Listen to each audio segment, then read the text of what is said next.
Hello बच्चों, क्या हाल चाल। फिजिक्स टच परिवार में आप सबका स्वागत है। क्लास 12th की हम लोग फिजिक्स पढ़ रहे थे, जिसमें चैप्टर चल रहा था करंट एंड इलेक्ट्रिसिटी, जिसमें से हम लोग पढ़ चुके थे ड्रिफ्ट वेलोसिटी के बारे में, थर्मल वेलोसिटी के बारे में, ड्रिफ्ट वेलोसिटी और इलेक्ट्रिक करंट के बीच रिलेशन पढ़ चुके थे। आज पढ़ेंगे हम लोग कंडक्टेंस क्या होता है, कंडक्टिविटी क्या होता है, मोबिलिटी क्या होता है और ओम्स लॉ की लिमिटेशन कहां तक होती है। इन सब बातों पर आज हम लोग चर्चा करेंगे और समझेंगे कि कंडक्टेंस क्या होती है, कंडक्टिविटी, मोबिलिटी, ओम्स लॉ की लिमिटेशन कहां तक होती है और भी ग्राफ कैसे बनते हैं, कॉम्बिनेशन ऑफ रेजिस्टेंस वगैरह अगर पहुंच पाएंगे तो वहां तक कंप्लीट करा देंगे, नहीं तो जहां तक हो पाएगा वहां तक कराते हैं। तो आइए शुरू करते हैं अपना लेक्चर।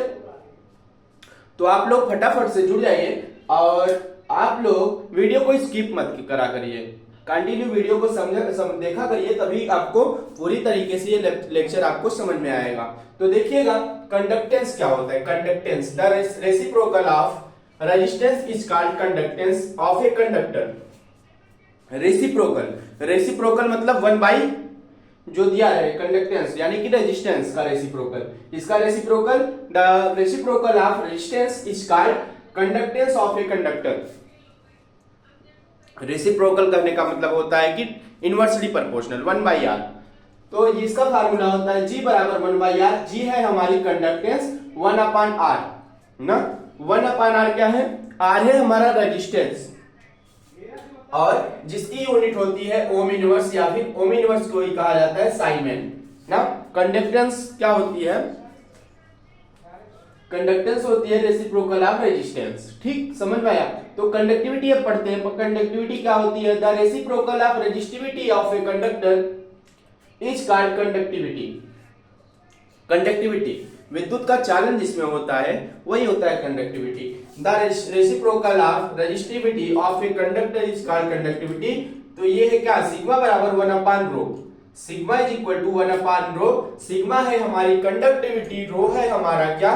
रेजिस्टेंस का रेसिप्रोकल, और यूनिट इसकी होती है ओम इनवर्स मीटर इनवर्स। क्या होती है इसकी unit? Ohm inverse metre inverse. अब आइए बात करते हैं मोबिलिटी की। मोबिलिटी क्या चीज होती है? मोबिलिटी समझिए क्या होती है? The magnitude of drift velocity of charge per unit electric field is called mobility of charge, it is denoted by mu. Mobility क्या होती है? मोबिलिटी होती है the magnitude of drift velocity. Drift velocity आप लोग जो पढ़े हैं, तो the magnitude of drift velocity of A charge per unit electric field is called mobility of charge, it is denoted by mu. इसको म्यू से दिखाया जाता है और ये रेसिप्रोकल होता है किसका? तो ये होता है magnitude of drift velocity and charge per unit electric field is called mobility. ये बात आपको समझ में आई? इसका फार्मूला होता है mu naught equal to VD upon E. VD क्या है? वीडी हमारी ड्रिफ्ट वेलोसिटी, ई है हमारी क्या? ई है हमारी electric current, electric field, sorry. VD है हमारी ड्रिफ्ट वेलोसिटी और ई क्या है? ई है हमारी इलेक्ट्रिक फील्ड। म्यू नॉट है हमारी मोबिलिटी। तो मोबिलिटी का फार्मूला यहां से बन जाएगा mu naught equal to VD upon का ई। इसका यूनिट की बात करें तो इसकी यूनिट हमारी होती है मीटर इनवर्स, और वी है क्या? Volt inverse second inverse. Metre inverse, volt inverse, second inverse, ये इसकी क्या होती है? यूनिट होती है। ठीक है, ये तीनों बातें समझ में आई आपको? कंडक्टेंस क्या होता है, कंडक्टिविटी क्या होती है और मोबिलिटी क्या होती है। अगर इतनी बात समझ में आ गई आपको तो आगे बढ़ते हैं, इसको इरेज करते हैं। अब पढ़ते हैं लिमिटेशन ऑफ ओम्स लॉ। अब देखते हैं limitation of Ohm's law.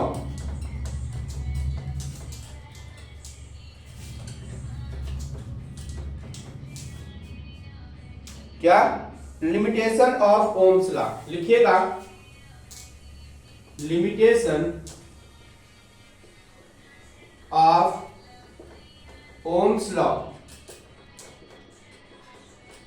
Ohm's law की लिमिट कहां तक होती है, कहां तक ये ओम लॉ अप्लाई किया जा सकता है? तो इसमें लिखिए the device which obey, the device which, the device which obey, the device which ओबे, ओबे मतलब पालन करती है, Ohm's law are called, Ohm's law are called ohmic circuit. क्या कहलाती है? वो कहलाती है हमारी ओमिक सर्किट। ओमिक सर्किट, ठीक। The device which obey Ohm's law are called ohmic circuit and the device which do not obey Ohm's law that is called non ohmic circuit. And और क्या? And which device does not obey, which device does not obey Ohm's law are called क्या ये क्या कहलाएगी? जो ओम के नियम का पालन नहीं करती है वो कहलाती है बच्चा पार्टी हमारी नॉन ओमिक सर्किट। क्या कहलाएगी? Non ohmic circuit. क्या? Non ohmic circuit. अब बात करते हैं लिमिटेशन की। The limitation of Ohm's law are following. The limitation of Ohm's law is following. The limitation of Ohm's law are following. तो निम्नलिखित प्रकार से ओम के नियम की क्या है? लिमिट है। तो क्या क्या लिमिट है? तो पहली लिमिट लिखिएगा, इसको समझिए। लिमिटेशन ऑफ ओम्स लॉ क्या होता है? जहां तक ओम का नियम जिस जिस सर्किट में क्या होता है लग सकता है उसको कहते हैं लिमिटेशन ऑफ ओम्स लॉ। और जहां पर नहीं लगता, लिखा गया है बात, the device which obey Ohm's law are called ohmic circuit.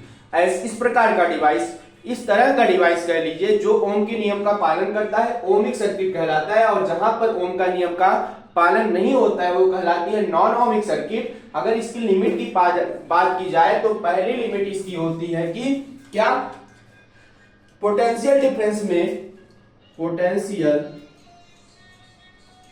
Difference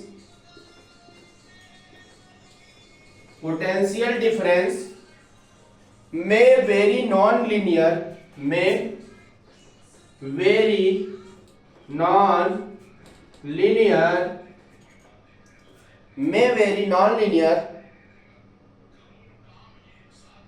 with current.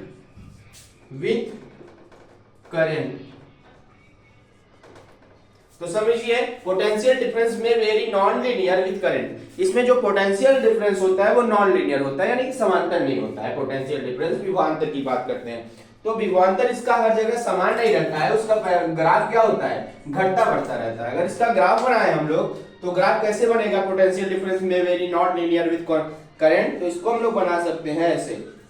हम लोग बात करेंगे, ये हो गया हमारे पोटेंशियल डिफरेंस और ये हो गई हमारी इलेक्ट्रिक करंट इस साइड। I मतलब इलेक्ट्रिक करंट, V मतलब पोटेंशियल। इसका ग्राफ बनाएंगे V और I के बीच तो लगभग ये ऐसे बनेगा। इसको बनना चाहिए था तो ऐसे सीधा बनना चाहिए था, लेकिन यहाँ पर देखिए थोड़ी सी कर्व हो गई है। तो ये नॉन लीनियर है, लीनियर नहीं है। पोटेंशियल डिफरेंस अंदर आ जा रहा है। और दूसरी बात, दूसरी लिमिट क्या है इसकी? तो दूसरी लिमिट है द वेरिएशन ऑफ करंट। लिखिए, the variation of current, the variation of current with potential difference, with potential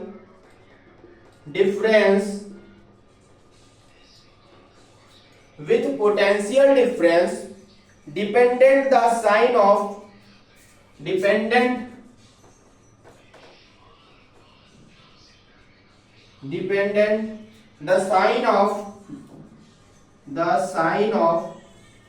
potential difference. Potential difference को हम पीडी लिख दे रहे हैं, पोटेंशियल डिफरेंस अप्लाइड।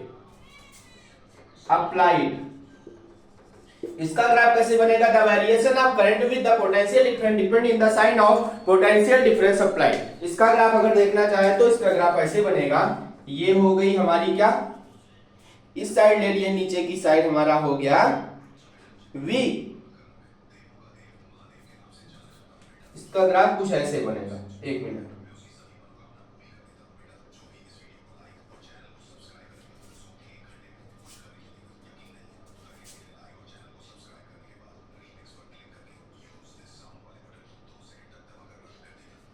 इसका ग्राफ ऐसे बनेगा, ये हमारी आई करंट है, ऐसे बह रही है, और इधर साइड क्या है हमारा पोटेंशियल डिफरेंस है, और ये पॉजिटिव डायरेक्शन, नीचे की साइड क्या है, ऊपर की साइड पॉजिटिव डायरेक्शन है, नीचे की साइड नेगेटिव डायरेक्शन है।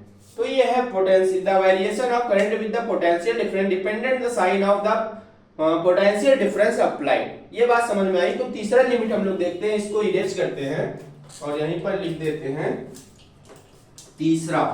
तीसरी लिमिट कहां तक है इसकी, ये बात जानते हैं, ओम्स लॉ, और कहां तक इसकी लिमिट हो सकती है।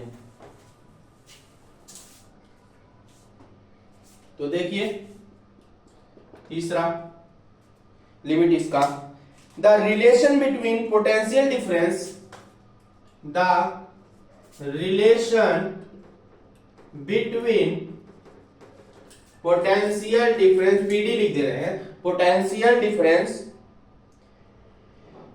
And current is not equal, current not unique, क्या unique, the relation between potential difference and current is not unique नहीं होती है। द रिलेशन किसके बीच में रिलेशन, तो हमारे पोटेंशियल डिफरेंस और करंट के बीच में जो रिलेशन होता है वो क्या होता है, वो यूनिक नहीं होता है। तो यूनिक नहीं होने का मतलब इसका ग्राफ कुछ ऐसे बन जाएगा,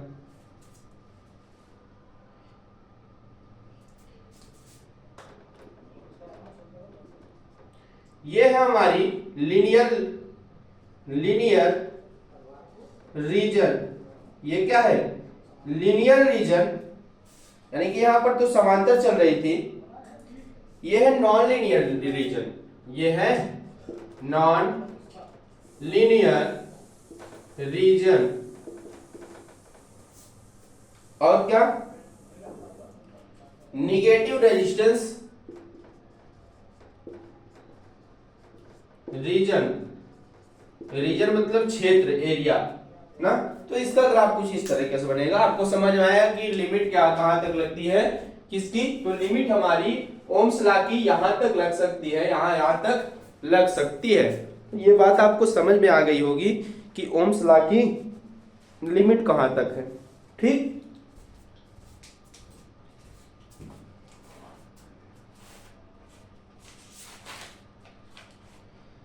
अब थोड़ी सी बात जानते हैं हम लोग, रेजिस्टेंस को किन टाइप से जोड़ा जा सकता है ना, रेजिस्टेंस को किन किन टाइप से जोड़ा जा सकता है। जैसे हम लोग कैपेसिटर को जोड़ना सीखे थे, एक तो सीरीज में जोड़ना सीखे थे, एक पैरेलल में जोड़ना सीखे थे, ठीक उसी प्रकार से अब हम लोग रेजिस्टेंस को जोड़ना सीखेंगे। तो देखिए combination of resistance, combination of resistance, प्रतिरोध का संयोजन, इसको दो टाइप से जोड़ सकते हैं। एक तो हम लोग जोड़ सकते हैं इन सीरीज, और दूसरा कैसे जोड़ सकते हैं पैरेलल। दो टाइप से कंबाइन किया जा सकता है रेजिस्टेंस को। तो सीरीज में कैसे जोड़ते हैं, पहला इन सीरीज में कैसे जोड़ा जाता है, सीरीज में जोड़ते हैं इसको, जैसे एक रेजिस्टेंस ऐसे है, दूसरा रेजिस्टेंस ऐसे है, तीसरा ऐसे है ना, ये क्या है सब एक दूसरे के सीरीज में है। तो ये R1 पहला प्रतिरोध, दूसरा प्रतिरोध, तीसरा, और इसको हम लोग कनेक्ट कर दे रहे हैं एक बैटरी से। एक बैटरी से कनेक्ट करने के बाद यहां पर हमारी इलेक्ट्रिक करंट फ्लो होना शुरू कर देगी। ठीक, तो इस प्रकार से क्या होता है, तो इस प्रकार से जोड़ा जाता है रेजिस्टेंस को ना सीरीज में। तो इसका फार्मूला क्या बनेगा, इसका फार्मूला बनेगा R बराबर R1 plus R2 plus R3 plus so on. तो इसका फार्मूला यही होता है, R बराबर R1 प्लस R2 R3। इस प्रकार से सीधा जोड़ते जाते हैं जितना भी रेजिस्टेंस रहता है। अब बात करते हैं कि पैरेलल में कैसे जोड़ा जाता है, पैरेलल में रेजिस्टेंस को कैसे जोड़ते हैं। दूसरा, इन पैरेलल, पैरेलल में कैसे जोड़ते हैं, तो इसका सर्किट बनाइए ऐसे, एक रेजिस्टेंस, ये दूसरा रेजिस्टेंस, ये तीसरा रेजिस्टेंस,